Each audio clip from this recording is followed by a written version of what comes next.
यसाया बाब 29।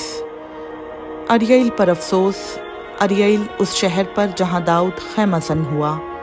साल पर साल ज़्यादा करो, ईद पर ईद मनाई जाए, तो भी मैं अरियल को दुख दूंगा और वहाँ नोहा और मातम होगा, पर मेरे लिए वो अरियल ही ठहरेगा।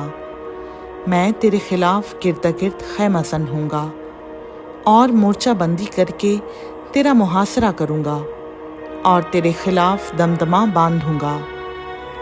और तू पस्त होगा और ज़मीन पर से बोलेगा और खाक पर से तेरी आवाज़ धीमी आएगी। तेरी सदा भूत की सी होगी जो ज़मीन के अंदर से निकलेगी, और तेरी बोली खाक पर से चुड़गने की आवाज़ मालूम होगी। लेकिन तेरे दुश्मनों का गौल बारीक गर्द की मानंद होगा और उन जालिमों की गिरोह उड़ने वाले भूसे की मानंद होगी, और ये नागहान एकदम में वाक़े होगा। रब्बुल फ़वाज खुद गरजने और ज़लज़ला के साथ और बड़ी आवाज़ और आंधी और तूफ़ान और आग के मौलिक शोला के साथ तुझे सज़ा देने को आएगा। और उन सब कौमों का अमवा जो अरियल से लड़ेगा, यानी वो सब जो उससे और उसके खिला से जंग करेंगे और उसे दुख देंगे, ख्वाब या रात की रोया की मानंद हो जाएंगे। जैसे भूखा आदमी ख्वाब में देखे कि खा रहा है पर जाग उठे और उसका जी ना भरा हो, या प्यासा आदमी ख्वाब में देखे कि पानी पी रहा है पर जाग उठे और प्यास से बेताब हो और उसकी जान आसूदा ना हो, वैसा ही उन सब कौमों के अमवा का हाल होगा जो कोहे सयून से जंग करती हैं। ठहर जाओ और ताज्जुब करो, ऐशो इशरत करो और अंधे हो जाओ।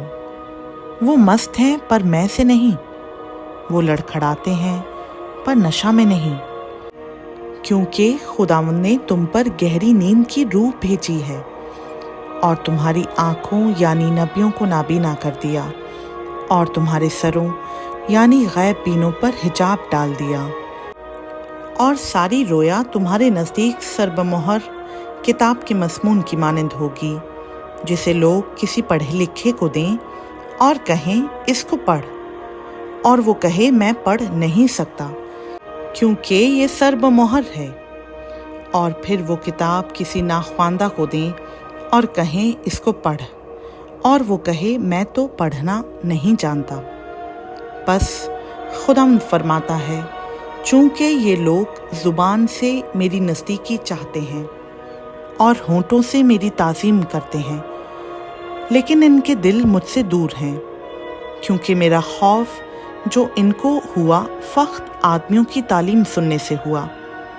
इसलिए मैं इन लोगों के साथ अजीब सलूक करूँगा जो हैरत अंगेज़ और ताज्जुब खेज़ होगा, और इनके आखिलों की अक्ल ज़ाइल हो जाएगी और इनके दानाओं की दानाई जाती रहेगी। उन पर अफसोस जो अपनी मशवरत खुदावंद से छुपाते हैं, जिनका कारोबार अंधेरे में होता है और कहते हैं कौन हमको देखता है, कौन हमको पहचानता है। आह, तुम कैसे टेढ़े हो! क्या कुम्हार मिट्टी के बराबर गिना जाएगा? या मसनू अपने साने से कहेगा कि मैं तेरी सन्नत नहीं? क्या मखलूक अपने खालिक से कहेगा कि तू कुछ नहीं जानता? क्या थोड़ा ही अरसा बाकी नहीं कि लुबनान शादाब मैदान हो जाएगा और शादाब मैदान जंगल गिना जाएगा। और उस वक्त बहरे किताब की बातें सुनेंगे और अंधों की आंखें तारीकी और अंधेरे में से देखेंगी। तब मस्कीन खुदावंद में ज़्यादा खुश होंगे और गरीब व मोहताज इसराइल के खुदूस में शादमान होंगे, क्योंकि जालिम फना हो जाएगा और ठट्टा करने वाला नाबूद होगा, और सब जो बदकिरदारी के लिए बेदार रहते हैं काट डाले जाएंगे। यानी जो आदमी को उसके मुकदमा में मुजरिम ठहराते और उसके लिए जिसने अदालत से फाटक पर मुकदमा फैसल किया फंदा लगाते और रास्तबाज को बेसबब बरगश्ता करते हैं, اس لیے خداوند جو ابراہیم کا نجات دینے والا ہے، یعقوب کے خاندان کے حق میں یوں فرماتا ہے کہ یعقوب اب شرمندہ نہ ہوگا اور وہ ہرگز زرد رو نہ ہوگا، بلکہ اس کے فرزند اپنے درمیان میری دستکاری دیکھ کر میرے نام کی تقدیس کریں گے۔ ہاں، وہ یعقوب کے قدوس کی تقدیس کریں گے اور اسرائیل کے خدا سے ڈریں گے، اور وہ بھی جو روح میں گمراہ ہیں فہم حاصل کریں گے اور بڑبڑانے والے تعلیم پذیر ہوں گے۔ خداوند کا پاک کلام کا پڑھا، سنا، سمجھا اور قبول کیا جانا ہم سبوں کے لیے باعث برکت ہو۔ آمین۔